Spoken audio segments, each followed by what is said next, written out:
Hello, everyone. Welcome to the 7th Asia-Pacific Climate Change Adaptation Forum. My name is Luisa, and I will be your technical facilitator today. You are at the session titled Inclusive Community-Focused Adaptation Efforts for Sustained Resilience and Development. Japanese language simultaneous interpretation is available during this session. The feature has already been activated and is available now. To listen in Japanese language, please click the interpretation button in the menu at the bottom of your screen and select Japanese.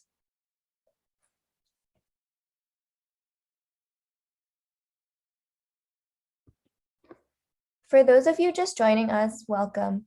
You are at the session titled Inclusive Community-Focused Adaptation Efforts for Sustained Resilience and Development. We will begin in just a moment here, but before we get started, we would like to let you know that this meeting will be recorded for documentation purposes. Furthermore, your participation using the Q&A button at the bottom of your screen is highly encouraged.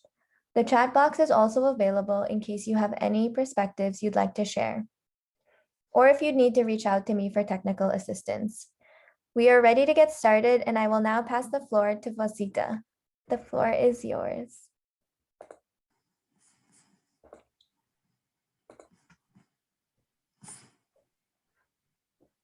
Good morning, good afternoon, and good evening, wherever you're joining us from. Welcome to the session on inclusive community-focused adaptation efforts for sustained resilience and development, which is under the stream on communities and local resilience led by UNDP. And this session will focus on enablers such as policy and climate governance, planning and processes, science and assessment, technologies and practices, and also finance and investment based on the case studies that are being presented by the experts who will be speaking today. We will look into themes such as local and community-led inclusive and participatory initiatives, which focus on different water-based ecosystems and lead to sustainable resilience and building efforts, resilience building efforts. And we will also focus and discuss on aspects such as technologies and practices related to mountain ecosystems, forestry and agroforestry, coastal and marine ecosystems, conservation and restoration efforts, with a special focus on vulnerable communities in developing countries, and also potential of ecosystems to enhance livelihoods, reduce climate-related risk, and also protect biodiversity. We will also discuss best practices related to technologies and experiences of civil society, youth, community, private sector, and multi-stakeholder partnerships, which lead to scaled up resilience across the board for different communities at local level. And we invite you to participate and enhance the discussion through the interactive session. There are different aspects such as menti.com or Mentimeter that our moderator will be using to make sure that your inputs are taken. There's a question and answer sessions. So please participate and share your experiences as well with experts from across regions and diverse backgrounds, focusing on inclusive and participatory resilience building and also technologies for resilience building at local level. So with that, I would welcome all of you again to this session and introduce our moderator for the day, Ms. Sinasha Ekanayake, who's the Program and Communication Manager at SLYCAN Trust. SLYCAN Trust is based in Sri Lanka, which is a nonprofit think tank, and we work on climate change, sustainable development, biodiversity and ecosystem conservation, and social justice. Sinasha, over to you. Thanks very much, Vasika, and good morning from Colombo, Sri Lanka, and good afternoon and good evening to everyone else joining us from all over the world. Thank you very much for being here today. So my name is Sinasha Ekanayake, and before we get started, I'd like to maybe get everyone just a bit geared up for the session that we have, and we have a very quick Mentimeter that we have planned out. So kindly log on to www.menti.com and use the code 31925359 and just tell us where you're joining us from today. Thank you. So we'll just keep this on for about 30 seconds or so. Just wherever you're joining us from, your city, your country.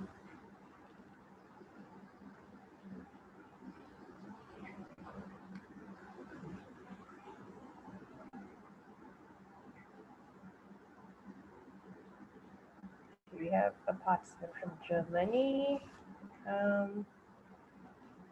Australia, Washington, D.C., Quezon City, the Philippines, Japan, Nepal. All right. So we have a few Sri Lankans here as well. So that's what myself. We have some people from our team. Thank you for joining. And more from Japan. So thank you very much for taking part. Just one more question to get an understanding of who's on the call and your backgrounds. Thank you for taking part. So how would you best describe your organization? So are you a CSO, a government organization, a private organization, from academia, research organizations, or if you do not identify with any of them? So we have one private organization. Thank you for joining. Okay, we have lots of others. Oh dear. Perhaps if everyone who identifies as other could maybe drop on the chat what other means. But yeah, but thank you very much for joining this conversation, and I hope you all will take part in it, ask questions, share your insights and any experiences that you would have and would like to contribute. So, and we have one government representative. Thank you very much for joining. Just going to stop sharing my screen now.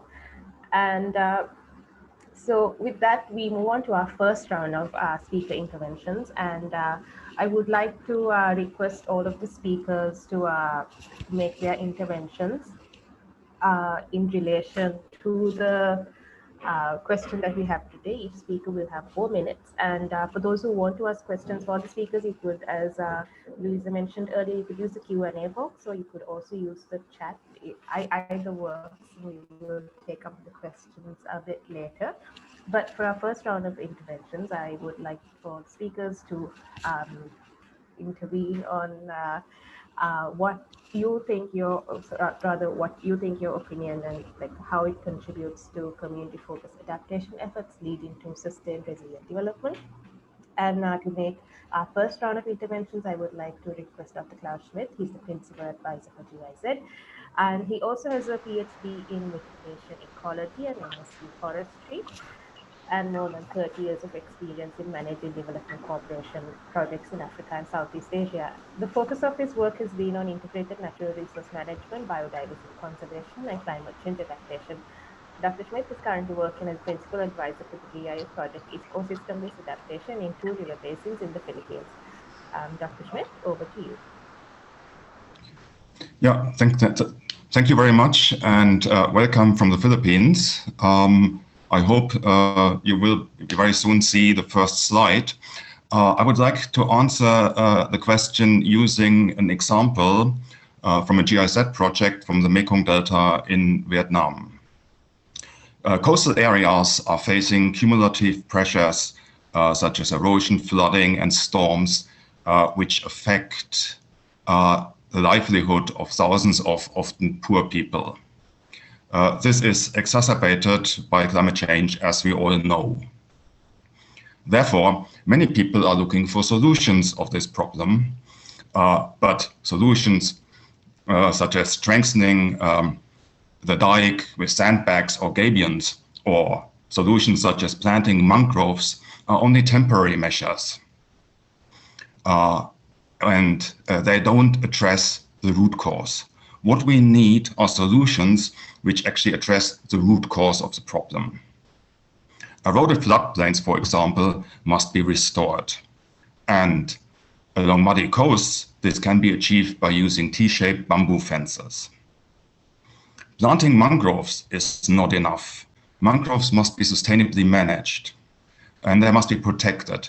And this can most effectively be achieved by involving local communities through co-management or shared governance.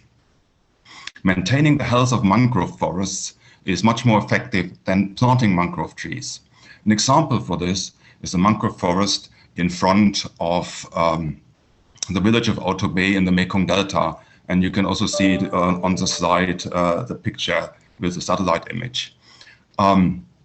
Here, the mangrove forests increased by almost 70% in area over a period of 6 years without any planting. All which was needed was co-management by local people. Next slide, please. Coastal ecosystems are dynamic and complex, and therefore require a systems approach. But not only that, also a sound understanding of dynamic coastal processes and historic changes is required. Engineering, measurements such as waves, current tides, and so on, and numerical modeling are required in erosion sites. But erosion is often only addressed through engineering measures, which is a local measure, not taking into consideration or is often limited to administrative boundaries and not taking into consideration system boundaries that reflect natural processes. It is therefore important to understand that solutions only work within a specific set of boundary conditions, and they must be site-specific and appropriate.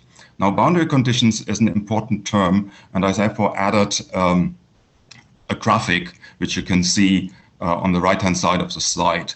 This graphic combines 4 boundary conditions in one, and there are measures for energy.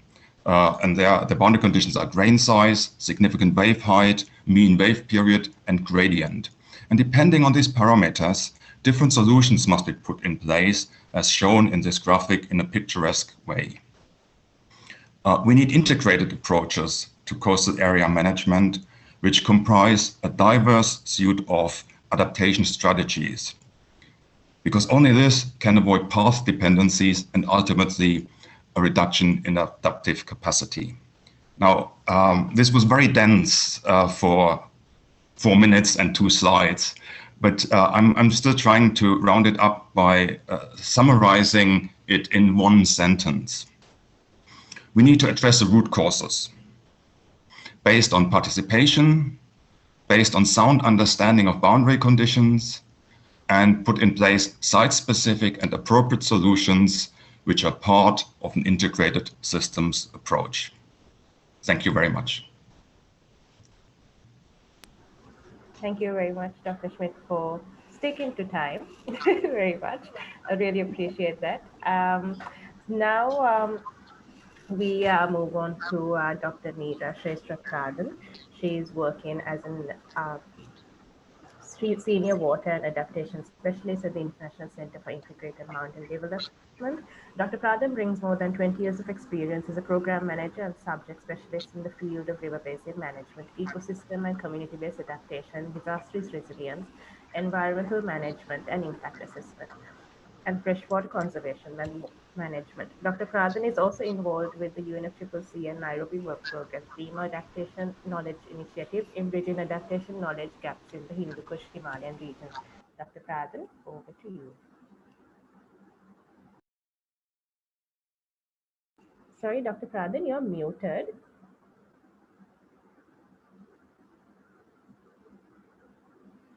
Okay, I'm so sorry.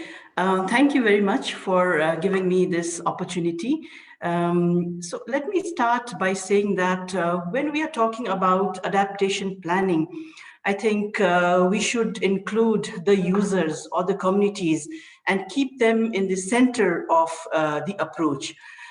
Because the vulnerable communities are more important, and we should understand whether the adaptation actions are really reaching them or not. But when we talk about inclusiveness, then we should look at the vulnerable communities and dissect it, because then within the vulnerable communities, there are vulnerable households. Within the vulnerable households, we should go in depth into the vulnerable, women, children, elderly, pregnant women, breastfeeding mothers and all. So inclusiveness, when we are talking about inclusiveness and adaptation, we need to go in depth and look into all these aspects. Let me give you an example of what ICIMOD is doing on community-based disaster risk resilience. In our region, disasters are very prone and very important, we should address. But when we are talking about disasters, let's say example of flood, then we see that communities are in the front line. But we should ask a very pertinent question, whether the information, disaster risk information or flood information is really reaching the communities or not. That is a very pertinent question we should ask ourselves. So in order to address this, we came out with together with our partners, the work on community-based flood early warning system, which is implemented in small river tributaries, but it has linkage in upstream and downstream. And it provides almost real-time information, also providing guidance on how to act on warnings, but it uses very low-cost technology that I will be explaining soon.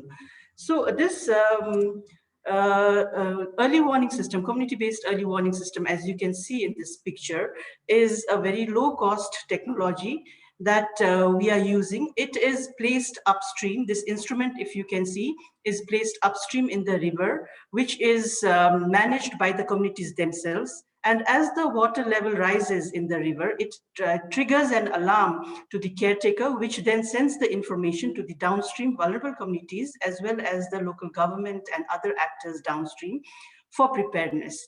But it's not only like that. The community-based flood early warning system that we are using also helps communities to prepare themselves when flood comes and informs them through the network that we have so that they are prepared for the upcoming flood. So we started this community-based flood early warning system almost a decade back in 2010 when we started. We just used the instrument only, and it was not so successful. But realizing the importance of the community intervention in 2012, we then included the communities. And in Assam, when the flood came in 2013 August, in one of the tributaries, this instrument triggered alarm, and the caretaker was able to send the information to the downstream communities and the disaster management authorities, who then send the rescue teams for rescue, So this is a small technology, but it helped the communities, saving almost $3,300 during that time. So then in 2014, with this impact on the ground, we got this global award, UNFCCC award. And from then onwards, we started getting requests for implementing this technology in other localities also. In 2017, when the flood occurred in Ratu River, the border of Nepal and India, the communities, the caretaker in Nepal side was able to send the information to across the border in India. And in India side, the communities were able to save their lives and livelihood because they got almost 8 hours of early warning, so it was good enough time for them to prepare themselves.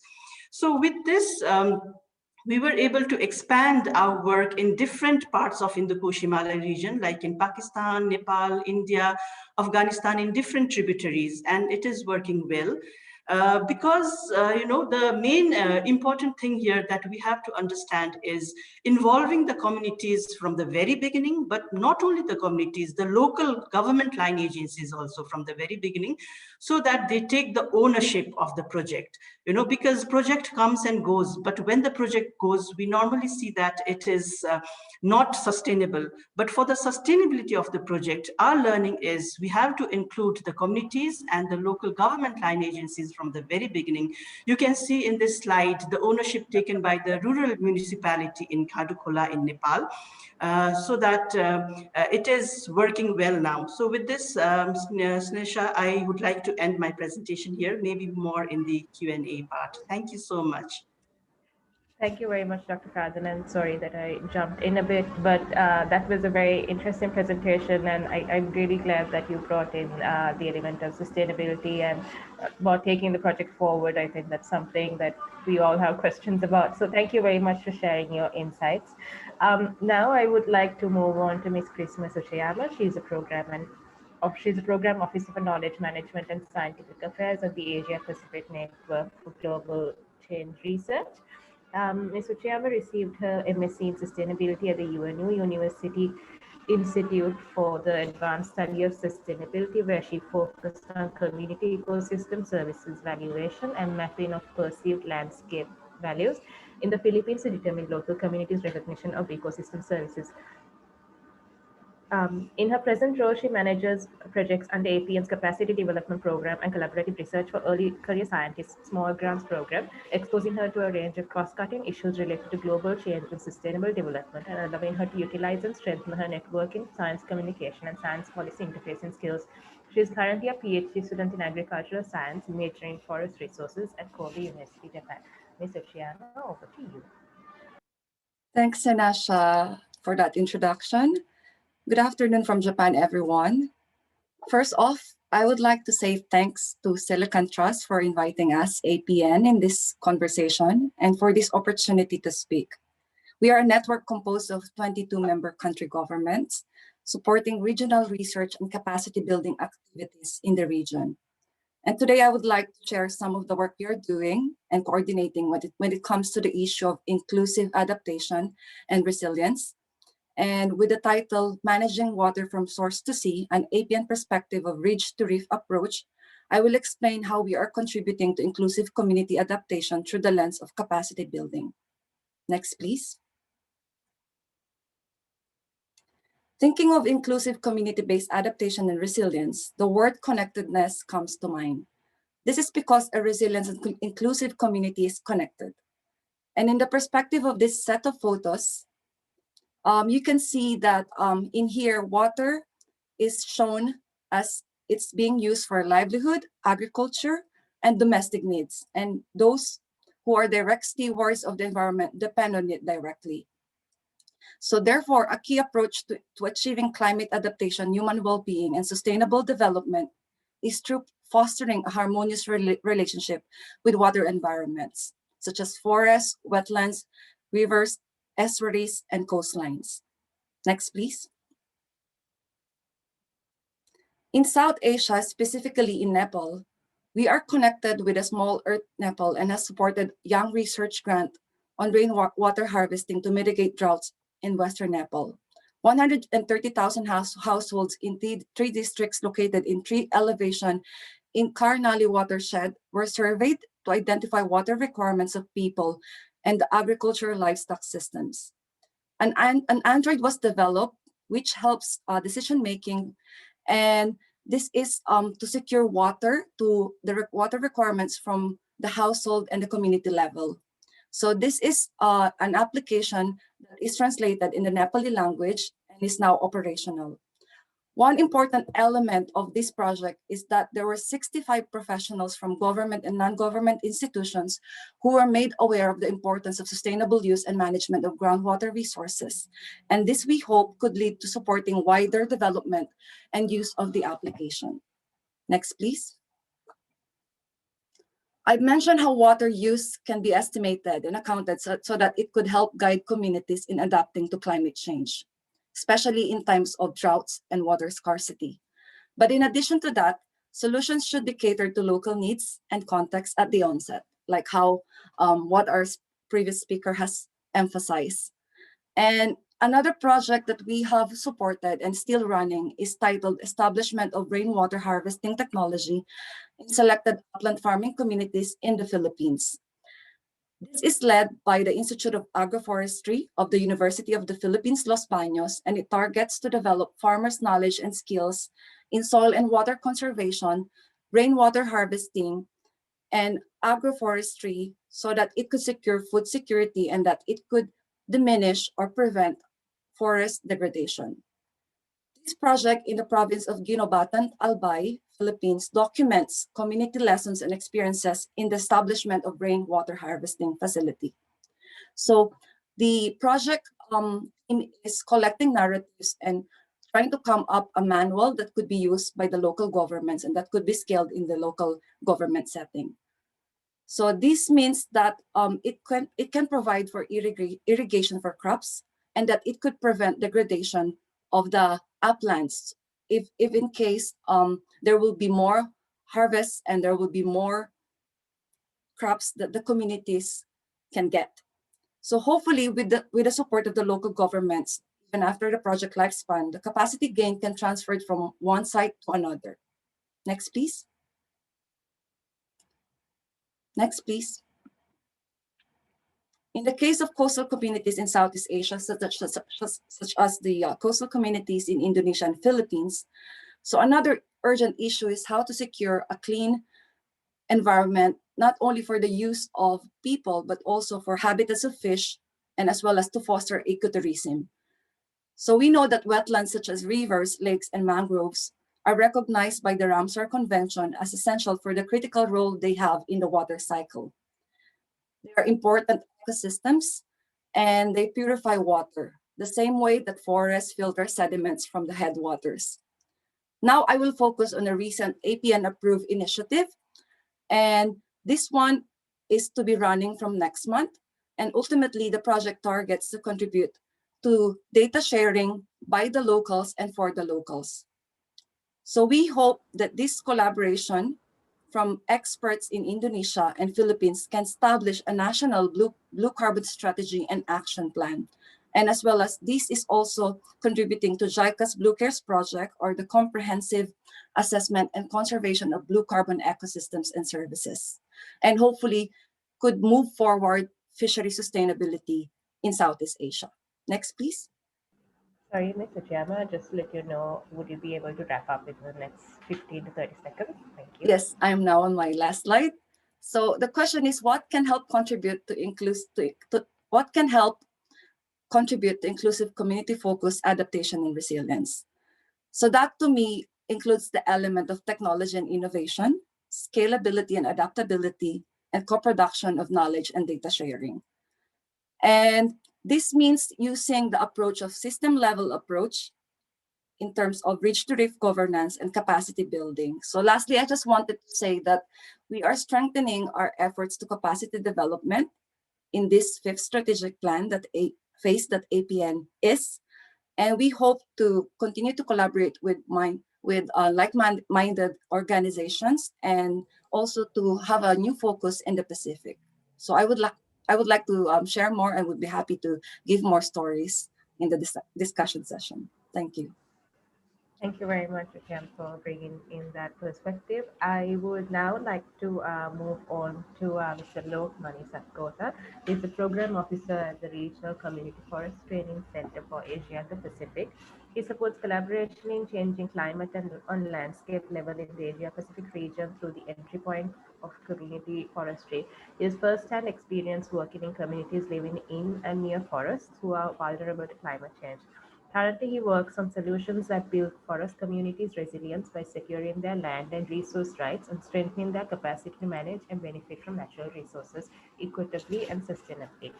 Mr. Sakota, over to you. Hello, thanks a lot, Senasia, for such a nice introduction.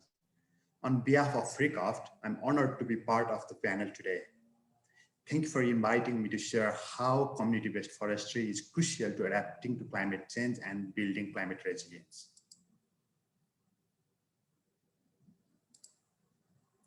I want to quickly introduce RECOFTC. At RECOFTC, we believe in future where people live equitably and sustainably in and beside healthy, resilient forests.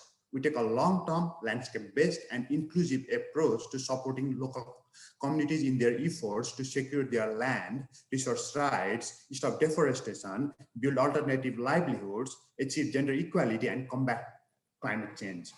We do this through the entry point of community forestry. So how does community forestry brings benefit and solutions for climate change adaptation efforts? Let me share with you a story from Nyangse Township near Inle Lake in Myanmar. There are 18 ethnic groups in the area. The people depend on climate-sensitive crops such as garlic, churro, avocado, and seasonal fruits for sustenance and income. For years, community had to deal with wildfire, water scarcity, pest infestations, landslides, windstorms, and so on. These challenges put the local community at risk of greater poverty and environmental hazards. In 2015, RECOFTC partnered with government agencies and local civil society organizations to support local people. The results are tangible. In this area, indicators of forest degradation decreased. Rates of participation increased. Up to 60% of community members are participating in community-based forest management. The community forest user groups improve their livelihoods through sales of sustainably produced harvested fuel wood, bamboo, and non-timber forest products. The member also established development fund to enable them to buy livestock and plants or to support members in financial needs. In 2020, 12 community forest groups conducted a vulnerability assessment of their forest. Based on the assessment, drafted a 5-year action plan to help them mitigate and adapt to climate issues. Their planned actions for until 2025 include building fire breaks to regulate and reduce forest fire, improving the health of the watershed and providing fresh water for households, cultivating pest-resistant crops and practicing integrated pest management, increasing vegetation cover to prevent landslides. You can see that community forestry can work as long as all the members of the community take part in forest management and benefit from its resources equitably. It promotes stronger rights for people who live and depend on the forest and who are at the front line of protecting the forest. All their measures to tackle climate impacts are nature-based. So community forestry provides strong community-level institutions for sustained resilience development. To further reduce the impact of climate change and build community resilience, we need to focus on priorities. First, support local people by ensuring they have rights and access to manage forest and forest resources. Ensure local people can take part in the design and decision-making around forest resources. Invest in community-based adaptation efforts to ensure sustainable management and equitable benefit sharing of forest resources. Thank you for the opportunity to share this story on how local communities can lead climate adaptation efforts and ensure healthy and resilient forests. Yeah, over to you, Sanasia. Thank you. Thank you very much, Ms. Kapil, for sticking to time. That was fantastic. We hope to speak to you a bit later during the Q&A session and the discussion. I would now like to move on to Dr. Arthur Webb. He's the Chief Technical Advisor on the Tuvalu Coastal Adaptation Project and at the United Nations Development Program in the Pacific. Dr. Webb has over 30 years of experience in the Pacific Islands. Arthur was a lead author on the IPCC Fifth Assessment Report, Chapter 29, Small Islands, and was a co-author of the 2010 paper, The Dynamic Response of Reef Islands to Sea Level Rise, Evidence from Multi-Decadal Analysis of Island Change in the Central Pacific, a landmark paper in understanding of atoll shoreline processes. Currently, Dr. Webb serves as a UNDP Chief Technical Advisor in Coastal Adaptation on the Tuvalu Coastal Adaptation Project and as UNDP Coastal Adaptation Specialist with the Pacific Office. Dr. Webb, over to you. Thank you. I'll just go ahead and share my screen.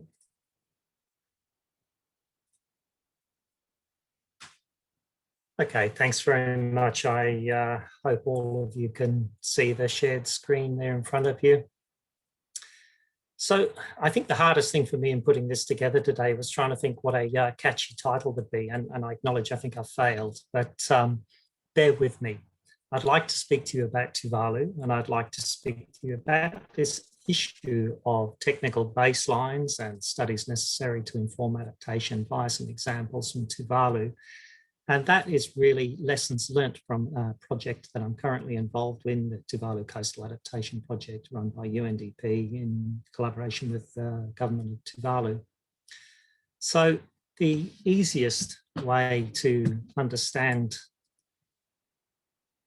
the example that I'm discussing is really just to realize that it's all about land height measurement and sea floor depth measurement via airplane-based sensors. It's called LiDAR.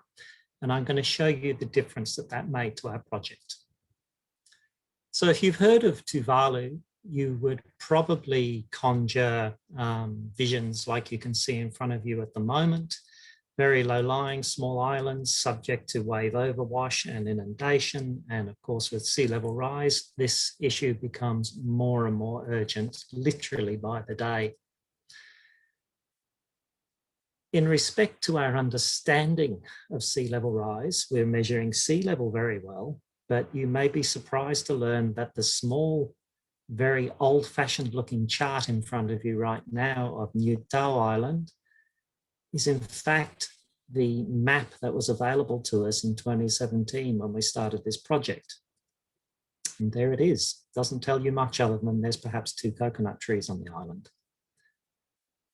So via the efforts that we've been implementing with this project, we have started to gain a far better understanding with high resolution imagery, but more important, that plane mounted sensor undertaking the LiDAR survey has given us spectacular topographic, that's land height information and sea floor information.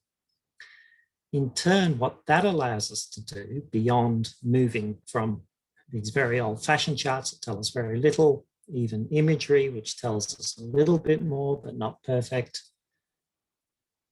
is the following example. So this is moving to the capital of Tuvalu called Fongafale. You can see the airline or airstrip there for an idea of scale. And we undertook exactly the same type of survey on this island.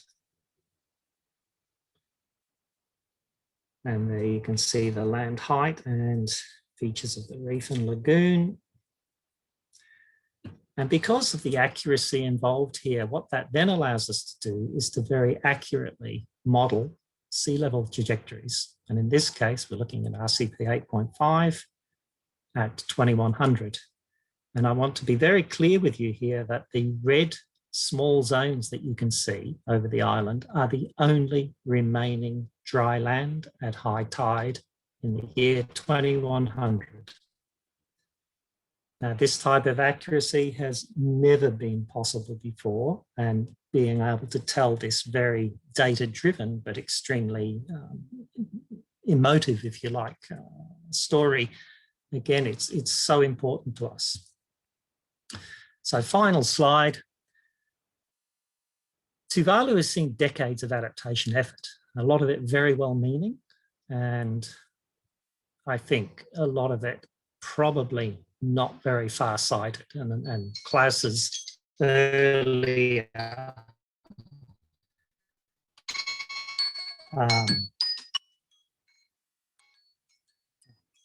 Klaus's earlier talk actually introduced this really nicely for me. To determine the accurate relationship between sea level and land height should have been something we did 20 years ago, but instead we've waited to 2020.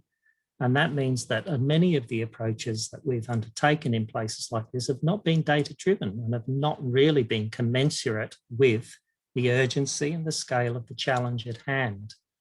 You may recognize the cover of the report that I've put on this slide, and I feel that I can be critical. I was involved with this. In fact, it shows a picture of people planting mangroves in the capital of Tuvalu, Funafuti, and it's being done for adaptation reasons. Now, that's okay, and don't get me wrong, I like mangroves, but I like them for their ecological values. I don't think we can sell such things as true long-term adaptation response in this sort of environment. And that's becoming painfully obvious when we go to the bother of collecting the sort of baselines we've recently collected. That's all. Thank you. Thank you very much, Dr. Webb, for that presentation and for your insight. Now we move on to our final presenter, Dr. Brandy Lindlow. He's the founder and CEO of Worldview Impact Foundation, which is a climate change and sustainable development professional with over 20 years experience working with multiple stakeholders in Asia, Africa, and South America, aimed at producing ecologically sound and economically viable activities that contribute directly to reducing rural poverty and generating productive, sustainable livelihoods for vulnerable local communities. Dr. Lindlow has developed climate change adaptation project combining integrated agroforestry, regenerative farming, sustainable tourism, and renewable energy technologies. He is the founder and CEO of Eco-Friend World and the co-founder of the Global Youth Action Network and co-chairs the United Nations CSD Education Caucus. Dr. Lindlow, over to you. Thank you very much. Good morning from London. It's 5 a.m. here. Thank you so much for all the amazing presentation and the amazing inspirational work that all of you are working in this all the hotspots and biodiversity habitats around the world. Of course, I'm in London right now, but I just came from the northeast of India, where I call home. I'd like to take you to a journey into our sacred forests, where, yes, we've been working to restore mountain ecosystems for the last 10.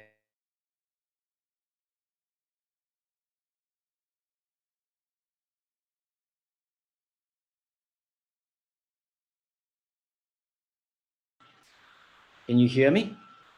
Yes, yes. Okay. So yeah, our sacred forest is in the Mauplang Sacred Groves, and they have been maintained by our clan for more than 1,000 years, and they still exist till today. So it's the best way to show how indigenous peoples from my tribe have been maintaining these sacred forests and sacred groves for millennia. So that's one example. And this forest is quite unique because it's a sacred site where our ancestors have used it as a place where it's sanctified. They give thanks to the creator, and everything inside the forest is forbidden to be taken out. You can go inside and enjoy the fruits, you can enjoy the walk, you can drink the water, but you can't take even a single leaf out to this day. But I think that kind of strategy was used because these sacred forests are also the watershed areas where we have spring rejuvenation, where we have a lot of streams going on.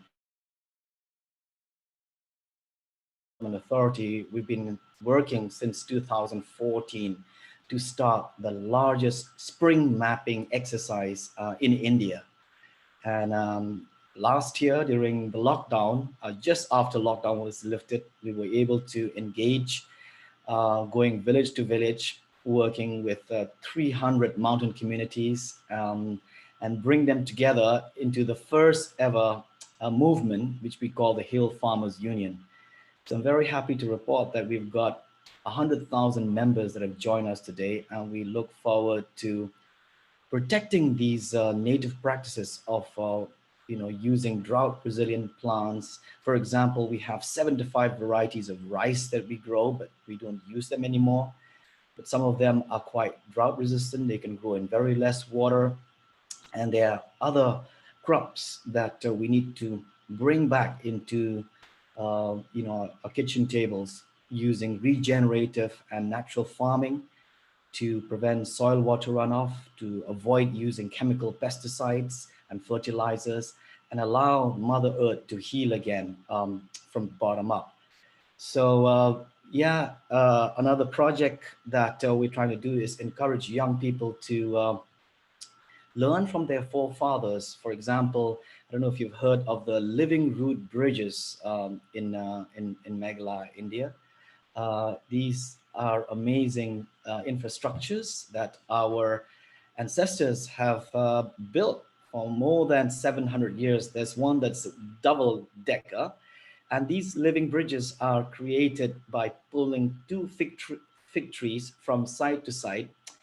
And as every generation passes, these fig trees continue to grow and they become a mighty living bridge, which then people can traverse from one side of the village to the other.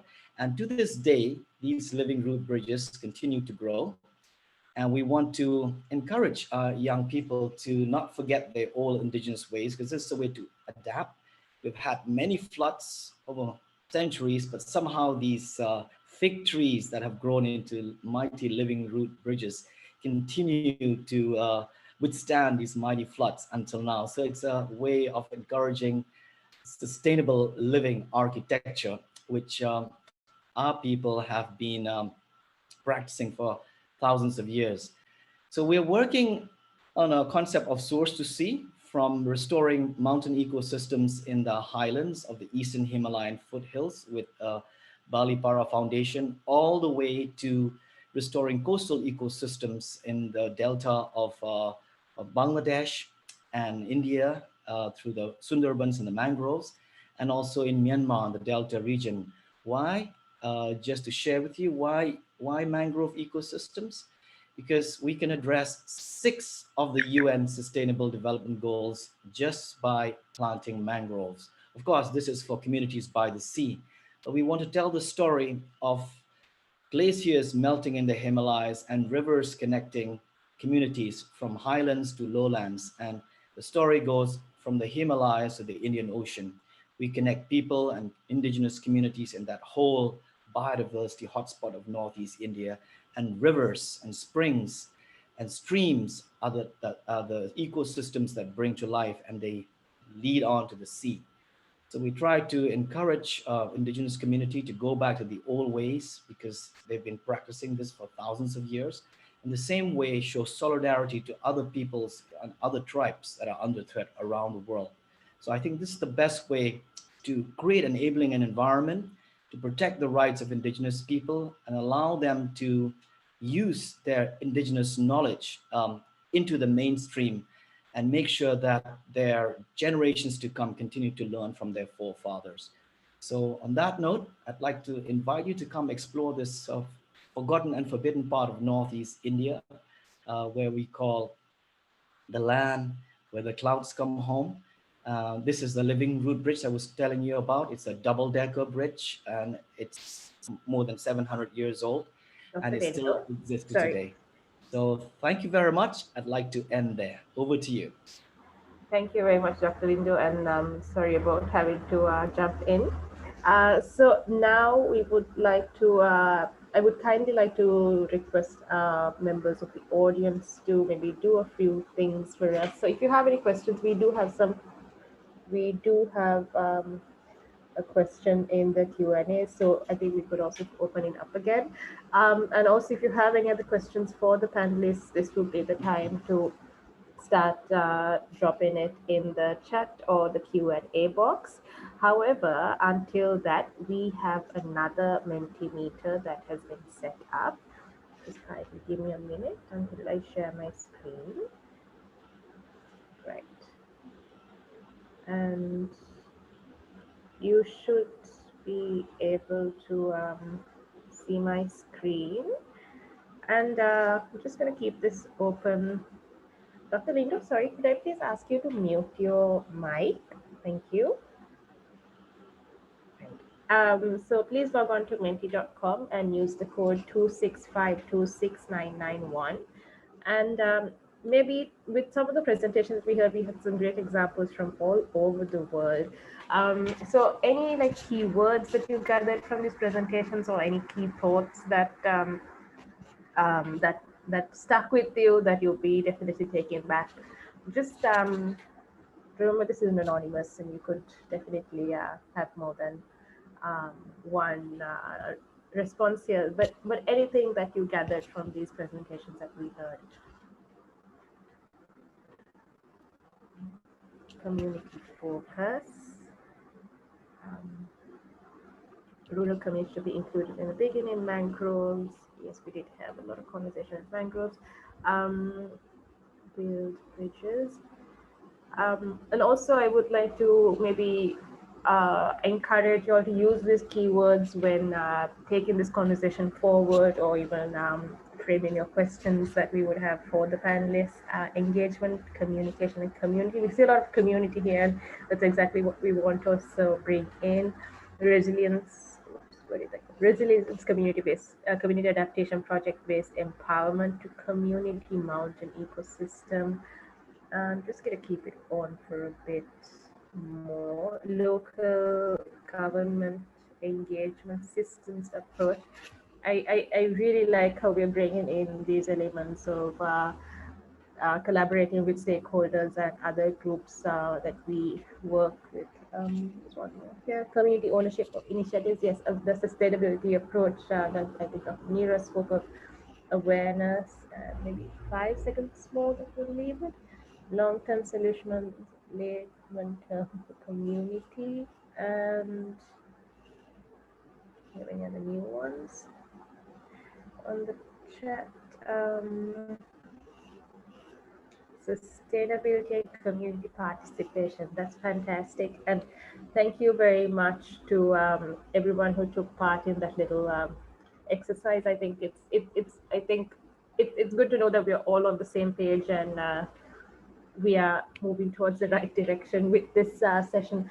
So for our next round of interventions, I would maybe kindly like to request all of the speakers, if you're able to keep your maybe your videos on, because it would only be a 2-minute response. And I would first like to ask Dr. Schmidt, followed by Dr. Webb and Dr. Lindlow. So what did, right. So Dr. Schmidt, what did you find most challenging when working with local communities to build resilience in coastal ecosystems? In coastal ecosystems, there are many challenges. But an interesting challenge which we faced in the Mekong Delta was that actually, if you have a centralized top-down resource management approach, that can result in local people actually not being interested anymore in getting involved in resource conservation decision-making. And therefore, situations may arise where you actually need to support getting communities organized before you can involve them in inclusive adaptation efforts. And a very common problem is that there's an emphasis on mangrove planting, often also in terms of a top-down approach. And this can lead to path dependencies and ultimately a reduction in adaptive capacity. It's therefore important to use an integrated approach, which not only integrates local communities, but also different scientific disciplines. Because, I mean, a lot of people know something about mangroves, but mangroves are very special. They have developed unique characteristics to cope with shoreline evolution, which do actually not necessarily follow a succession of other forest types. And therefore, traditional forestry and silviculture approaches cannot be transferred one-on-one to coastal zones. This is a key message, but it's really very, very difficult to communicate. This is a challenge. And another challenge is that people see solutions and they think, oh, wow, that's it. Yeah, let's do it. This may work in a lot of areas, but in coastal areas, it often doesn't work because solutions must be site-specific. They must be appropriate. They must consider boundary condition, and they must not be confined to administrative boundaries. So the specific nature of the coastal zone, its dynamic nature, its changes, requires a specific approach and a sound understanding of the specific situation. And this is one of the biggest challenge, that you cannot just transfer other solutions one-to-one to a new situation. You need to, in each situation, develop a tailor-made solution based on principles, but it must be tailor-made to the very specific situation. Thank you very much, Dr. Schmidt. Dr. Webb, would you maybe like to comment on this as well? And I would maybe kindly like to request Dr. Schmidt to mute your mic, so we could also, yeah, thank you.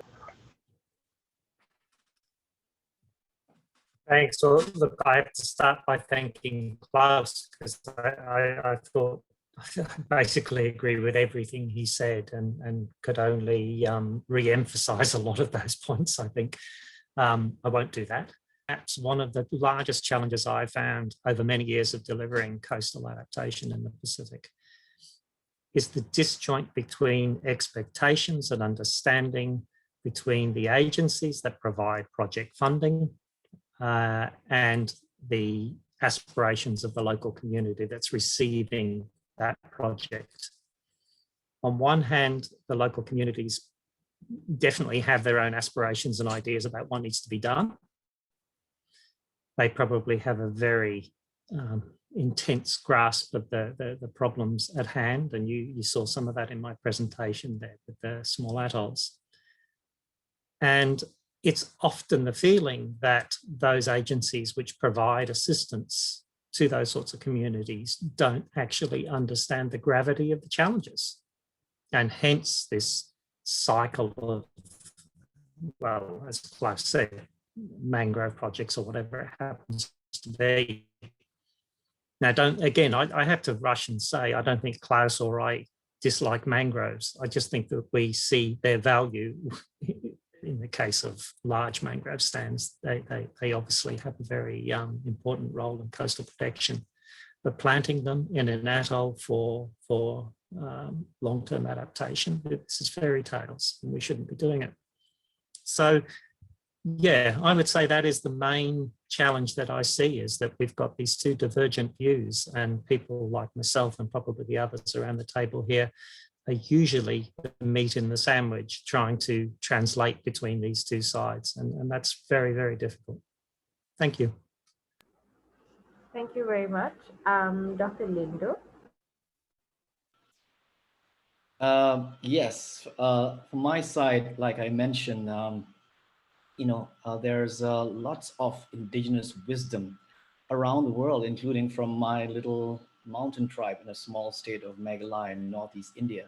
But sadly, the education system that is being pushed into the young people, be it native youth, indigenous communities, farmers, is not relevant to the way of life or the ecosystems where they live. It's just that old 1950s, industrial kind of education that's being pushed into the curriculum, which is totally irrelevant to their way of life and their places where they live. So I think we need to remeasure the way we look at GDP.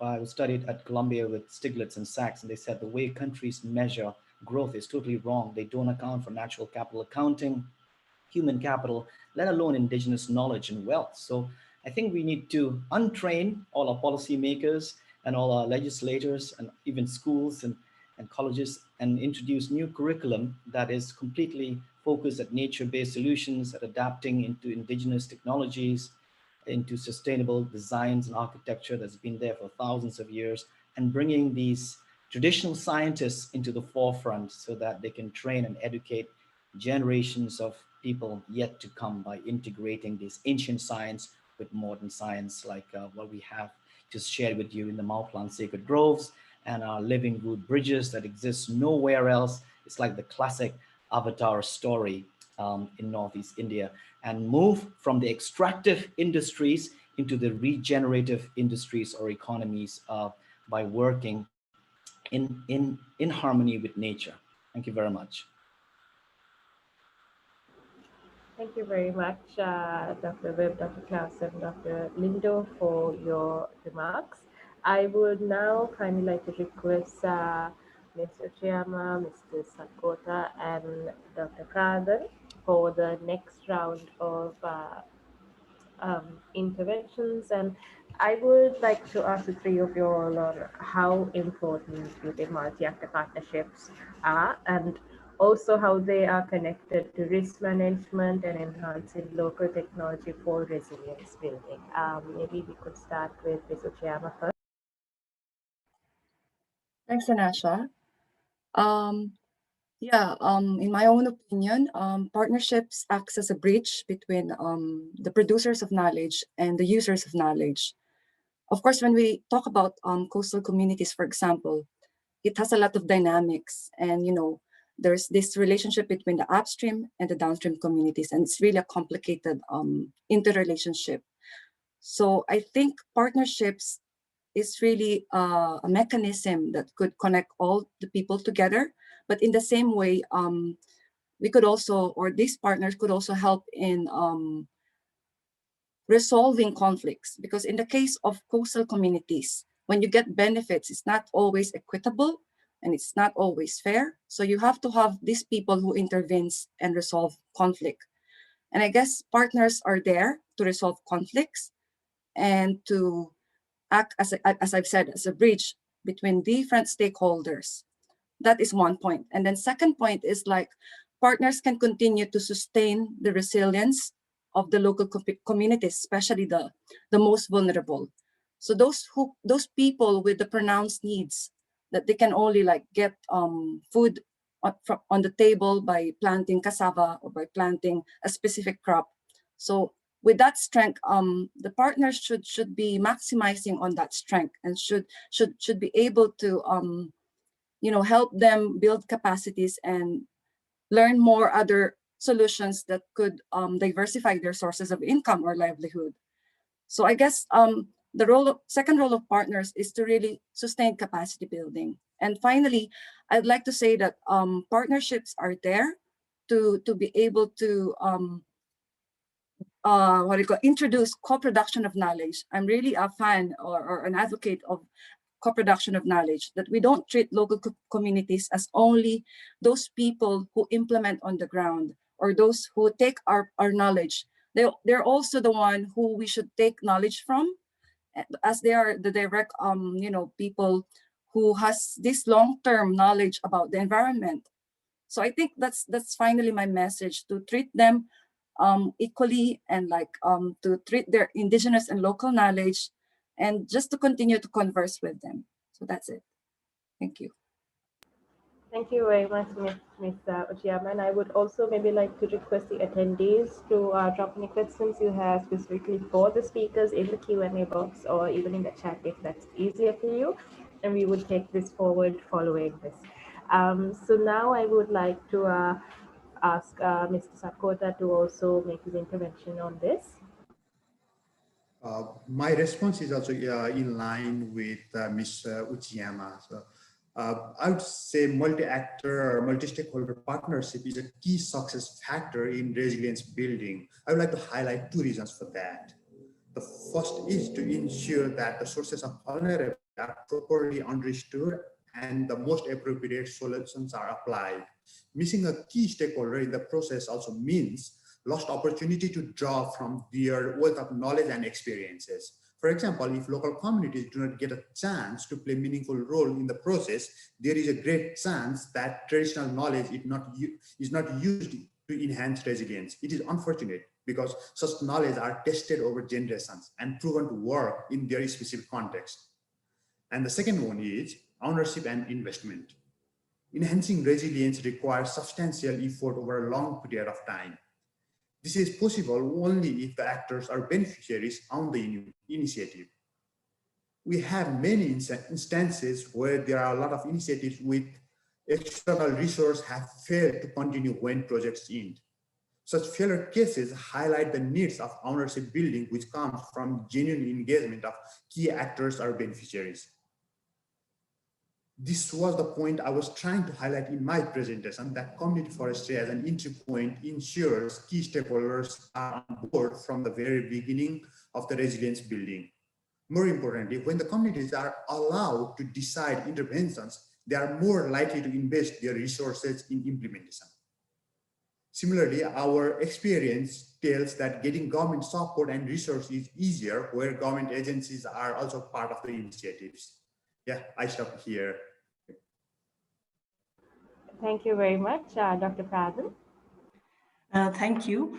I think that it is this multi-stakeholder partnership is very important when we are talking about risk management and resilience building, and also when we want to interface the technology with the communities, and partnership could be at various levels, at local level, national, regional, or global level. But also the other part of the partnership is it could also be formal or informal, So when we are talking about CBFUs, let's take the partnership landscape of CBFUs, the community-based flood early warning system that I gave the example. We worked with private sector partners, especially for the manufacturing of the instrument. We started in Nepal, but we transferred the technology to Pakistan also so that it could be locally manufactured there. Then the local government, from the very beginning of the planning phase, we were involved with the local government so that once the project phases out from that area, then the local government can take it further for its sustainability. But also it is important to link with district and national central government to outscale and upscale the work that we have done. And the local NGOs and CBOs, community-based organizations, because they are the ones who will support the local government as a local resource person. So we gave them the trainings, so that it's not always people from outside the expert or the expert from outside come and help them. But there are some like-minded organizations, like we worked with Oxfam, Save the Children, who came and outscale the technology, the work that we have done in their project areas, so that we don't have to depend on one project only. And then regionally, globally, yes, with UNCCC, we have done a lot of work at regional level, APAN, you know. But most importantly, we should not forget that it is the communities that are important when we do the partnership.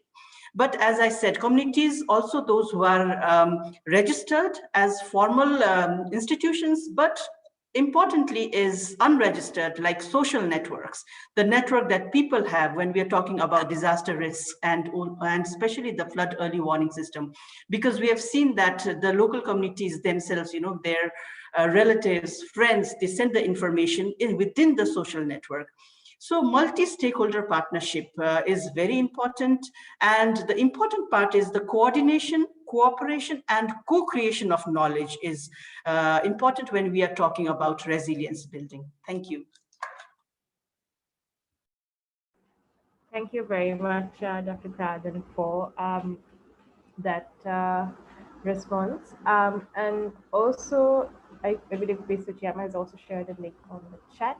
Right, so now we move on to the Q&A, and I would like to request all speakers, if you're able to keep your videos turned on, so that we have everyone here.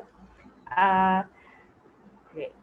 So I believe Ms. Uchiyama has also answered some of them on the chat, but I'm wondering if any of the other speakers, if you could go onto the Q&A and the answered section, if any of the other speakers would like to maybe take either of the questions very briefly before we move on to some of the questions that I myself have after listening to these fantastic presentation. So just the first one, the complexity of coastal zone dynamics are rarely understood by developing country officials. What is the principal capacity building need to ensure that they have better understanding of these dynamics and can at least write good TORs for experts to design appropriate solutions? So Ms. Uchiyama has also given response. I'm wondering if it would be good to maybe get some insight from the others as well. So any volunteers, I'm not going to call out names. Yes, please, Dr. Webb. Yeah, this is, sorry. Go ahead, Klaus. Yeah. I don't mind. And anyway, yeah, I mean, this is somehow related to the point which I raised. And yeah, this is really a challenge. And I think it's very difficult to find a good answer. But there's somehow light at the end of the tunnel, because things keep changing slowly, but they keep changing. There are indications, for example, when you look at the first edition of the International Forestry Handbook, it contained 1.5 pages on mangroves. Now, the second edition, which was published a couple of years ago, I think in 2016, has 2 chapters with more than 50 pages on mangroves. So foresters start to recognize the importance of mangroves. When you look at the scientific literature about mangroves, 20 years ago and now, things have changed. And recently, a lot of scientific literature on building with nature, nature-based solutions using mangroves. So there is slowly a change, but it is a process, and there are still a lot of old ideas in people's heads. And it is just repeating the message again and again and showing people solutions that work, but also making them understand that you cannot just transfer them easily to another side. So yes, it is difficult, but I think there is already a process in motion towards a better understanding, and it is taking up speed, and it will inform more and more people, hopefully. So thank you. So sorry for interrupting. That's right. Maybe Dr. Webb could also provide his insight, and we could go on to the next question. And I just add to that, I think the most important thing is to move from these carbon markets that have failed and looked into measuring of total ecosystem services. For example, 1 hectare of mangrove provides about, there's one study that says provides about $200,000 of total economic benefits Fine. But who's going to pay for these total economic benefits if it's $200,000 per hectare per year? Would it be big shipping companies that cut down these mangroves and put their ships into the big ports, but when a big storm comes, all of them gets decimated and get flooded or get blown away by the hurricanes? What about the flood and defense shield? What is it worth? So maybe we could encourage, there's some people looking at insurance companies that would spend billions if there's a big storm that wipes out the coast of Florida or Louisiana or Texas. But what about developing countries? Who's going to pay those people to maintain the integrity of this ecosystem? So I think we need to shift into that nature-based accounting at the policy level at every government to integrate forests, mangroves, watersheds, wetlands, and put a true value into them so they get protected. So this is what the government of India is trying to look of integrating natural-based accounting into the GDP of the nation state. And different states, polluting states pay non-polluting states within the union. And this could work in a bigger state, but it could work for small island state too, where polluters or people who destroy ecosystems in drilling, in mining, in extracting, pay the people who maintain the integrity of these ecosystems in one planet. Thank you. So that market needs to be created using blockchain, perhaps.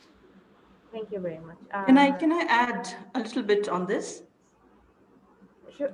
If you, Miss Dr. Pradhan, if you don't mind, Dr. Webb had an intervention a bit earlier. So, yeah. So, yeah. Sorry, I don't. I feel like I'm taking up too much time. But look, I think it's very important to consider exactly that. The words in that question. It was asking about the complexity of delivering coastal adaptation and coastal management and the need for a huge breadth of understanding really in order to make improved decisions. Now, traditionally, we've used a whole range of capacity building strategies, which is everything from sending people to universities to workshops, to any manner of things that we're all familiar with. And it's been a long-term sustained approach that sort of, I think it's always been very good in its intention, but I'm not sure in my lifetime that I've really seen a lot of result in the Pacific anyway. That worries me. And the reason it worries me now is that we do not have time for another generation of this same approach. Climate change is at the doorstep. Okay, for us in the Pacific, this isn't tomorrow, it's here and now. So we don't have time to be sending students off to run their careers and become experts and come home and fix the problems. Yeah, I'm not saying we shouldn't still try, but I think we need to think afresh on this and think of other ways of getting that capacity to these places where they really, really need it. That's all I want to say. Thank you. Thank you very much. Dr. Pradhan. Thank you very much. I don't have so much of experience in coastal areas, but my experience from the work that we are doing, flood warning systems and flood plains, and addressing to the question about how we can build the capacity to the developing country officials. I think one of the best way and easiest way is to take them for the exposure visit on where the work is going on well, because that is what we had done when we introduced the flood early warning system in Afghanistan, because we took the officials to the work that we have already successfully shown in Nepal. And that's how, as the saying goes, seeing is believing, that's how we were able to replicate and convince the officials in Afghanistan and other places like Pakistan also to initiate this work. Thank you. Thank you very much. We also,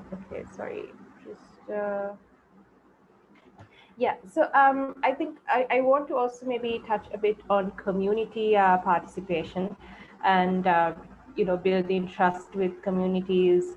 And we heard some really great case studies from Nepal and in Asia. So the question I would maybe like to direct is Ms. Satkota. So it's a relationship that we build with the community. When we go there, we start implementing a project and we try to build these partnerships with different stakeholders. So how does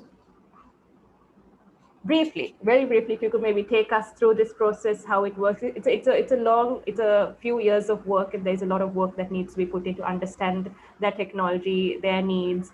But how do we do this, and how do we reciprocate so that we don't also offend them, but we also take that technology into the equation, and how do you go about it? Very briefly, if you could maybe guide us through, if you could. Thank you. Sorry, just to be clear, so is it that you're asking how this approach can be helped? Is it? Yes, and I mean, so when we take our work into the community and we have an idea that we want to implement, how do we go about building trust with the communities? How do you get how? Okay, yeah. So then I think so the building trust needs time. So means and then effort. So we should be clear about that. But so that is not enough. So means first of all, so means we have to give them a sense that so means we are there to help. Means them means so giving them leadership, and then so prioritizing their knowledge and their voice. So means we work with them as facilitator, not the kind of expert or someone who knows more than them. So means it is how means kind of so we just facilitate and then other but put them in decision making process and then support them in such a way, and then over the period so means we gain trust. Thank you very much. I believe Dr. Pradhan would also have some insight to share on this because of the really great stories that she's shared. Dr. Pradhan? Sorry, can you just give me a brief of the question again? Right. No, what I asked initially was, when you take a project idea into a community and you already have existing technologies and you're bringing in new knowledge, how do you go about building trust with these communities? Okay, I think that is a very important question. Thank you for that. Building the trust with the communities, like when outsiders go to the communities, then it is very difficult for the communities to trust them in the first hand. So what we do, ICIMOD, is that we work very closely with our regional member country partners. That is the first approach, that we go through the partners from the country itself, because they have a very good relation with the communities and the local government also, So our entry point is not going directly ourselves or taking the scientists or, others to the field, but approaching them through the local line agencies, local partners, So that is one of the way that we take to gain the trust of the local communities, because trust building is very important. And also showcasing some of the good examples that we have done in other areas would also be one of the way that we can build trust with the communities. Thank you. Thank you very much. And I would maybe like to briefly, Mr. Chairman, you come from the capacity development perspective, that is what you bring to the table. So maybe while you work with these organizations, maybe I would be interested to also listen to your perspective on this. Yes, Anasha. APAN is really a network of different governments, and we try to just get the priorities of different countries and put them in our agenda, in our activities. So for example, in the 5th strategic phase of APAN, we are now trying to contribute more to capacity building, especially in linking urban and rural contexts. So as we know, we need this kind of policy pathways, and these policy pathways could help the communities towards inclusive resilience and adaptation. But mostly these pathways are only based in urban context. Something like rural communities or like a coastal community is always thought, for example, as just something that we could get the raw materials from. So I think these linkages between rural and urban contexts would build the bridge between these two groups.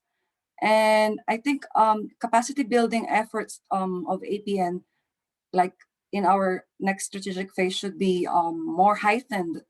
So what I'm trying to say here, just to wrap up, is that that's one thing that we should consider, like trying to tell to the people that, for example, a mangrove is not only for the purpose of as habitats, but it has different purposes. And you also need to respect how the local communities are seeing mangroves. They might see it in terms of different light or different purposes. So when you do capacity building, and when you also connect with partners who do capacity building on the ground, you need to be a kind of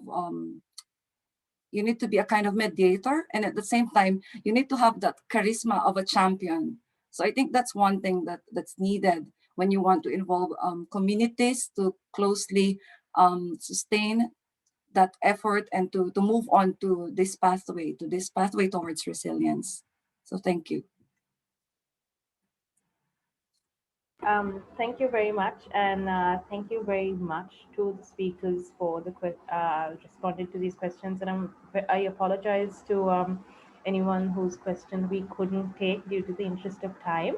Now I would request all of the speakers to maybe make their closing remarks. Kindly note that you have 90 seconds, and we are also short of time, so would kindly request you to stick to the 90-second mark. So we could just going to go in the order in which you could see. So maybe Dr. Pradhan could start first, followed by Mr. Uchiyama, Mr. Sakota, Dr. Schmidt, Dr. Webb, and Dr. Lindlow.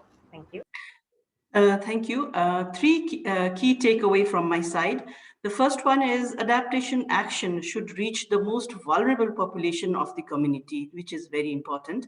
The second one is also adaptation action should be co-designed, so that the affected population, the affected people is a part of the solution, so that they are involved from the very beginning to co-design the work. And then engaging with multi-stakeholder partners is very important. Also, it's not only towards the end, but bringing them from the very beginning, from the conceptualization phase, especially when we are talking about the local government line agencies, local communities, so that they take the ownership when the project phases out. Thank you. Thank you very much. Mr. Uchiyama. I just want to echo, all the points from the speakers. I've learned a lot from this session. And I think one thing that that's really important is to have this kind of sustained participatory visioning. So coming from the multi-stakeholder partnership, you have to have that vision, a kind of common pathway. So in terms of connecting the local and the national and the regional scales, I think a vision, like for example, the SDG targets, that thing should be more promoted. And also local people should be involved in those kind of agenda. So in terms of capacity building,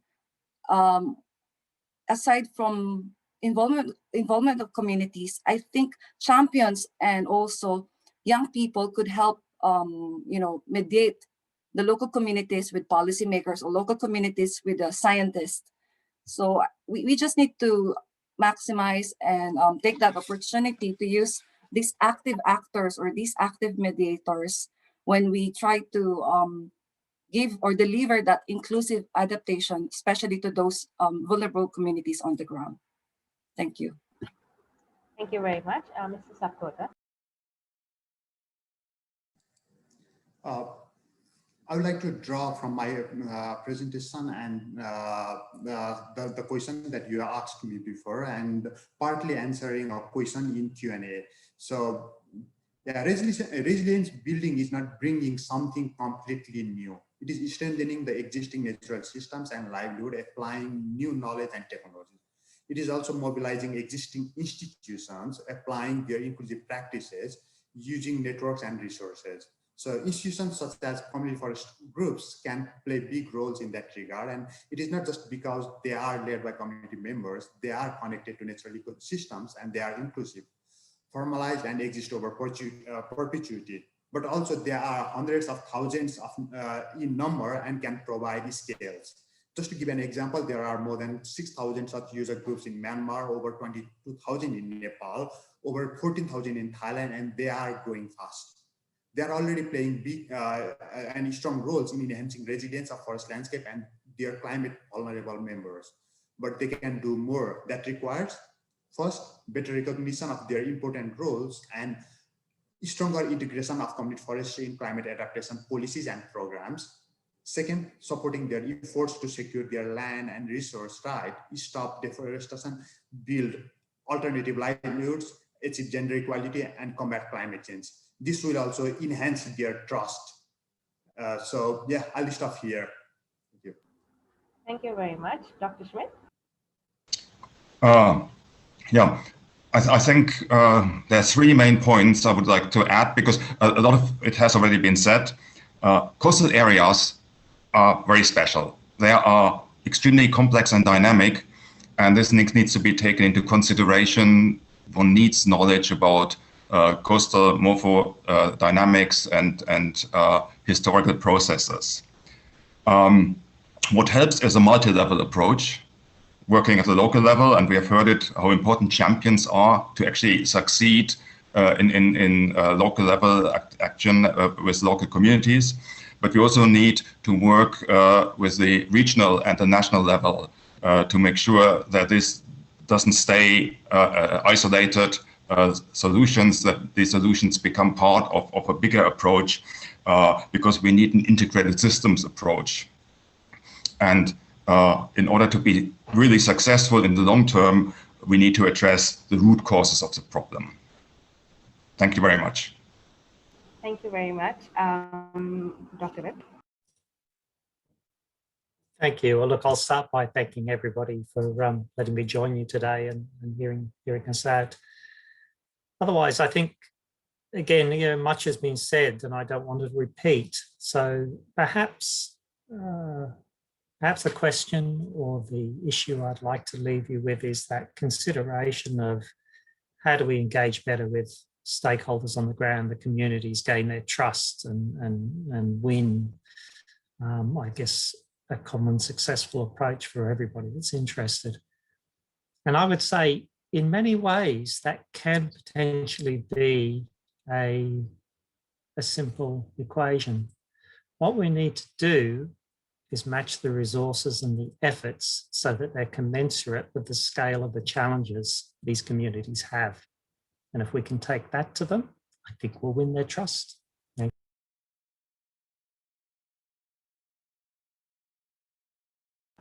Thank you very much. And finally, Dr. Lindlow.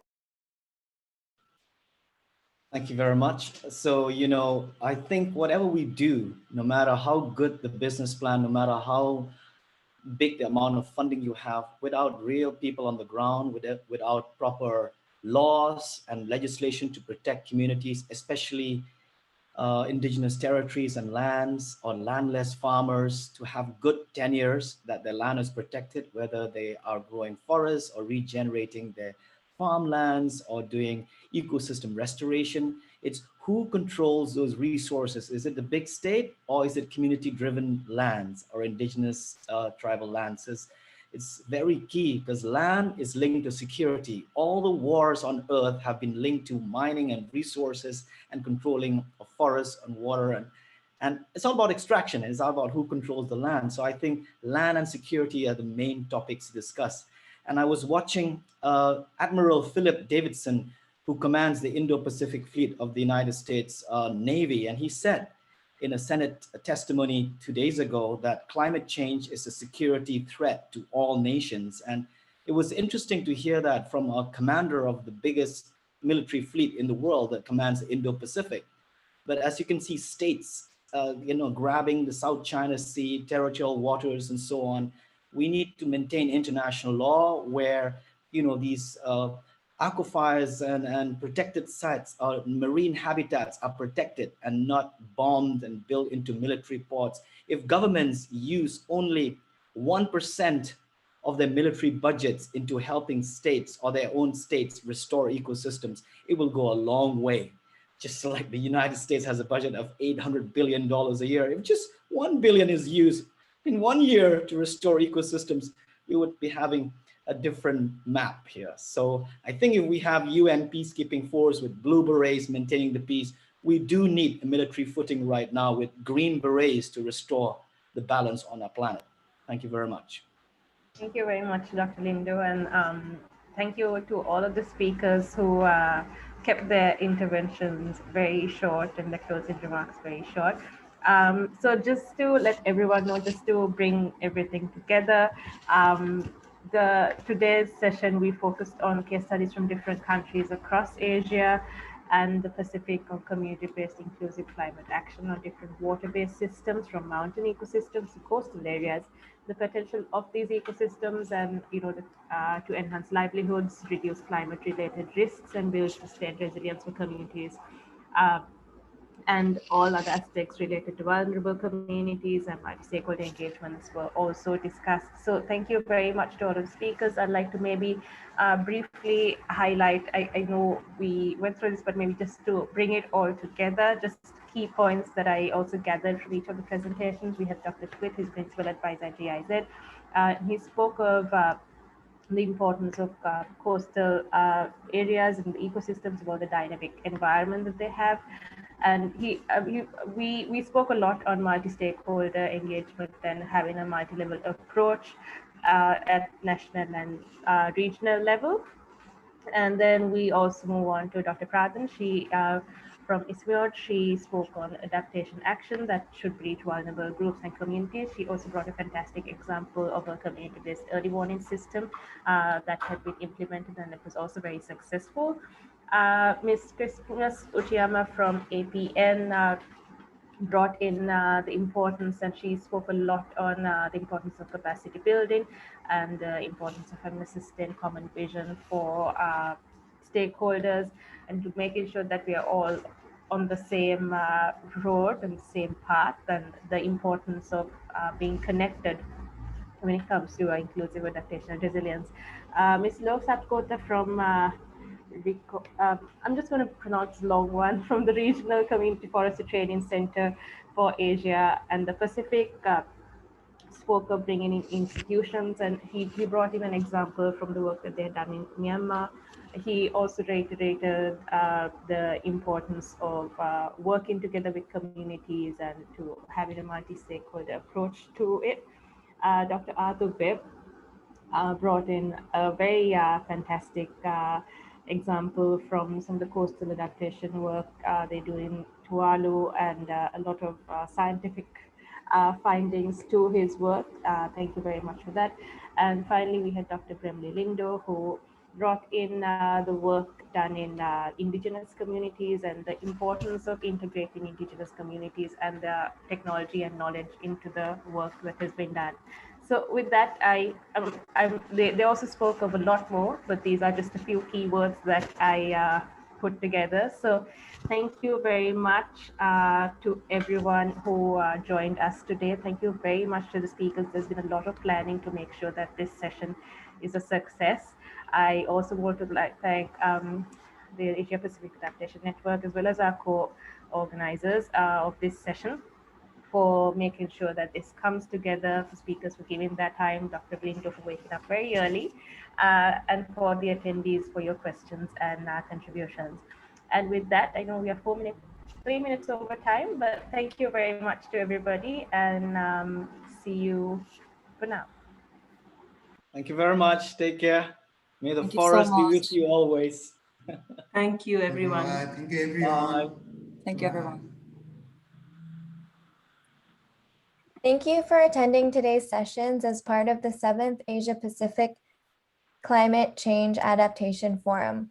Please join us for the next technical sessions beginning at 2 p.m. Bangkok time, focusing on nature-based and economic sector resiliences. You can find the link to join these sessions by returning to the Sessions tab on the APAN Forum Conference community on Hubelo. Within the community, you can also explore the exhibitions as well as chat or set up meetings with other conference attendees. Join the conversation on social media using the hashtag APAN2020. Thank you once again for your participation, and see you in the next sessions.